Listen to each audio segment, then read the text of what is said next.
Good evening, everybody.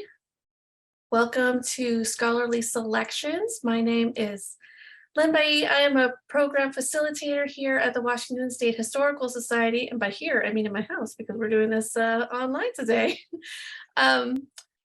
Before we get started, I would like to acknowledge that the Washington State Historical Society is located on the traditional lands of the Puyallup people who have stewarded this land throughout the generations, and we pay respect to their elders past and present. And while we are not in the museum right now, I would like to let everyone know that the museum is open Tuesday through Sunday for regular hours. Our current exhibit on display is Animation Academy from Pencils to Pixels. And we have a wide slate of programs coming up. If you take a look at our website, washingtonhistory.org, you'll be able to find all of the things that we are going to be doing throughout the end of the year. So please take a minute to check that out. Welcome to Scholarly Selections, and I'd like to introduce all of you to Alex Miller, Associate Teaching Professor in the Division of Ethnic, Gender, and Labor Studies there at the University of Tacoma. And he is also the founding member, excuse me, I lost my notes. The founding member and faculty coordinator of UWT's Labor Solidarity Project. Excellent. Thanks for the introduction, Len. I should specify I was a founding member because I'm actually, at least on my Zoom screen, positioned immediately next to probably the founding member, who was Mike Honey, who we're going to be hearing from here momentarily. It's always hard to introduce colleagues, so I'm going to try to do my best. And I guess I suppose I'll work chronologically. So we're going to hear tonight from Michael Honey, who's a founding faculty member at the University of Washington, Tacoma, where he held the Fred and Dorothy Haley Endowed Professorship of Humanities. He actually retired in the spring of this year to focus on his research and writing. And I know that he hears it from me all the time, but I wanted to put it on the record that he is sorely missed, though we are happy for him and obviously grateful for his contribution to our campus over the years. Mike's the author of 6 books that explore Southern labor and civil rights, Black labor history, and Martin Luther King Jr.'s struggles for racial and economic equality. In the last 15 years alone, and this is a non-exhaustive list, Dr. Honey's published Revolutionary Nonviolence just this year, To the Promised Land, Sharecropper's Troubadour, All Labor Has Dignity, Going Down Jericho Road. All of these books are fantastic. You should buy them immediately. But more recently, Mike's been at Harvard University as a Radcliffe Fellow, and he's been chairing a seminar on nonviolence that's really linking scholars at various universities. A really exciting project. And joining us tonight, we've got Bidisha Mallik, who's an assistant teaching professor here at UWT, and compared to Mike, is relatively new to our academic community, but I think that could be said of anybody at UWT. So new, in fact, we've actually never met in person. I think this is the second or third time we've met, and it's been exclusively through Zoom calls.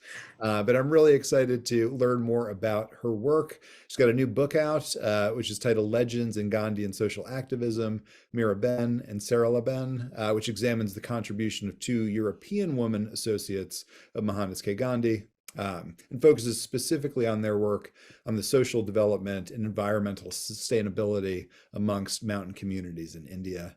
Her research includes Gandhian philosophy and nonviolent movements for social change, and philosophy and the ethical topics related to the environment, sustainability, public policy, gender, art, aesthetics, and religion. It seems like it's a very expansive research agenda. But at UWT, she teaches courses in global ethics. And tonight, she's here. She's going to be providing remarks and facilitating a dialogue after the screening of Mike's film, Love and Solidarity, which we'll be watching momentarily. So with that said, allow me to throw to my former colleague, much missed colleague at UWT, Dr. Michael Honey.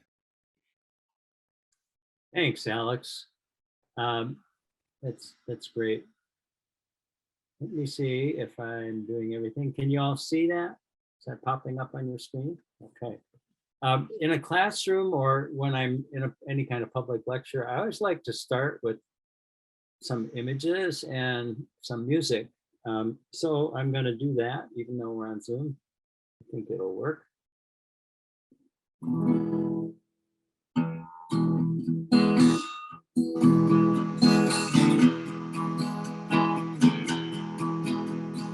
I woke up this morning with my mind stayed on freedom. I woke up this morning with my mind stayed on freedom. Woke up this morning with my mind stayed on freedom. Hallelujah, hallelujah, hallelujah.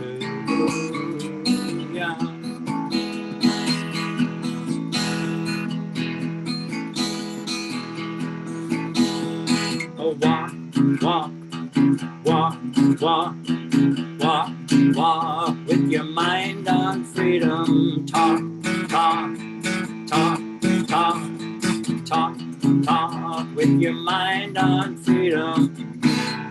Oh, oh, walk, talk, walk, talk. There ain't no harm to keep your mind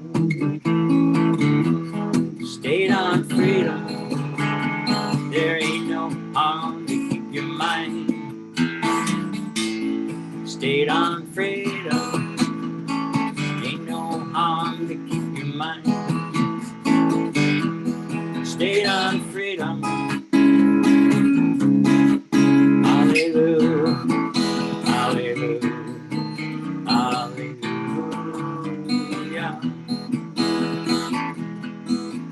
hallelujah, hallelujah, hallelujah.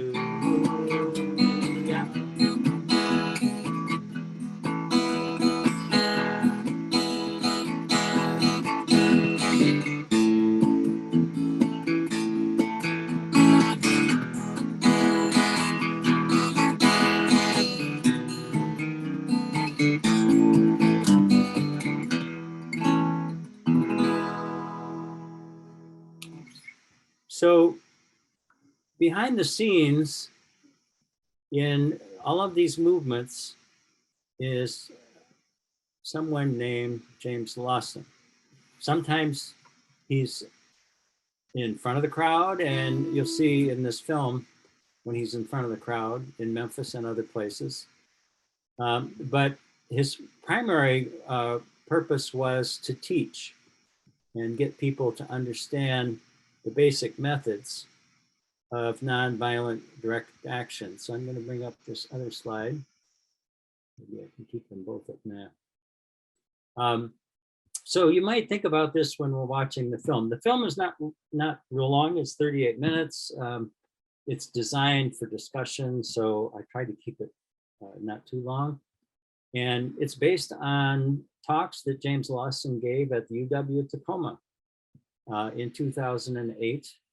And he did one of the talks on campus and one of the talks at St. John's Baptist Church and at another church up on the hilltop. So we tried to bring the community into it and put the students in the community when we did it. And we recorded all of it. And so out of that recording came both the book that I just showed you, which just came out in,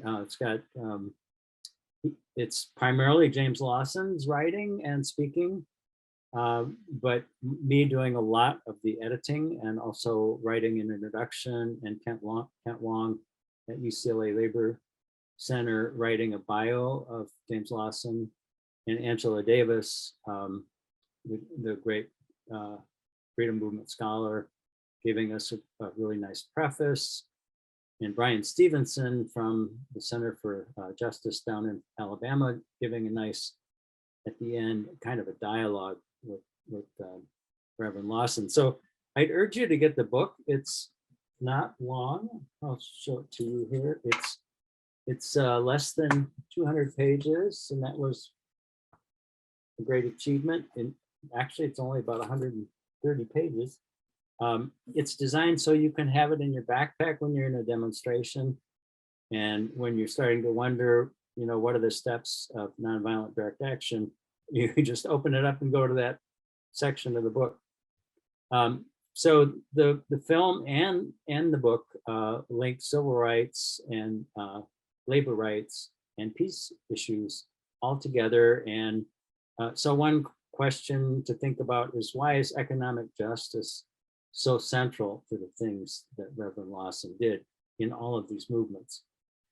His 4 steps, practical guide, you might think about this. It isn't explained in the film, but it is in the book. The first step is focus, researching the issues at hand, deciding who has power to make change and who has power to make a movement to make those people with power do change. So you'll see in the film how this works out. It's not a spontaneous thing. Secondly, second step is to make demands, try to get concessions. Sometimes that will work. Maybe that's enough if you're well enough organized, but a lot of times you end up having to then take the third step, which is a campaign of direct action to make demands. That could be boycotts, that could be marches, that could be all the things we saw in Black Lives Matter, that could be voting, all the things that you can think of that bring about change without causing harm to other people. So the key idea there is that it's nonviolent direct action. And of course, there's the issue of self-defense, but that's a different story. This is about mass movements and what people do to bring about change. And he argues that nonviolence always is more effective than violence. And if you then make some gains, which you hope you do, then you need to consolidate them, push it through, make sure it really happens, and move on to the next stage. So it's not like a one-time thing. So when you're watching the film, think about this. Lawson says that nonviolence is always more effective than violence as a transformative method of social change. Do you think that's true? Why would that be true? How has nonviolence helped to spur movements for labor and civil rights? You'll see that in the film. The film will sort of answer that question. How does the story relate to now? And also maybe how would you apply these nonviolent steps in your own life? So that could be an area for generative discussion tonight. And what networks do we have today for nonviolent direct action? And then overall, again, is this question of why is nonviolence more effective than violence as a means for transformative social change? And he explains this especially well in the book. So I'm going to pop out of this, and go to the film.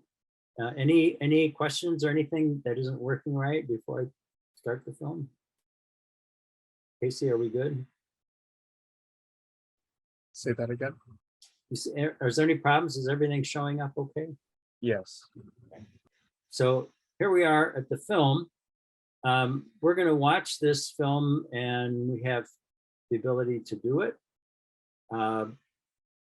For people who watch the recording of this event tonight, you can go to something called Vimeo, and it won't pop up. You have to type in love and solidarity, and you can watch the film on Vimeo. I think it's $1.99. It's almost free. Or if you're a UWT student or professor, it's in our library. You can watch it that way as well.